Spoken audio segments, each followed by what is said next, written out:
'Cause nobody does it like you. I like the way that you move. That's why I never go through with leaving you. Everybody says. Assalamualaikum warahmatullahi wabarakatuh.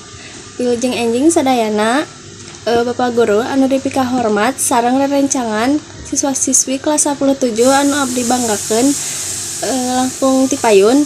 Hayu urang panjatkeun puji sinareng syukur ka Gusti Allah Subhanahu wa taala anu parantos masihan kasehatan sareng kasempetan ka urang sadaya pikeun kumpul dina acara ieu. Dina kasempetan ieu abdi hoyong ngingetan ngeunaan pentingna belajar dina kahirupan urang sadaya. Belajar teh tentangan ukur lumangsung di sakola, tapi sadaya kahirupan urang oge mangrupakeun proses diajar. Ku diajar orang tiasa ngembangkeun diri, orang tiasa ngartos hal-hal anu anyar, ngalakukeun hal anu leuwih sae sareng nyiapkeun diri pikeun pantangan anu bakal datang. Belajar oge ngajarkeun ka urang kumaha cara ngahargaan batur sareng ngembangkeun kasih sayang ka sasama. Tangtos proses diajar teh sok aya halangan.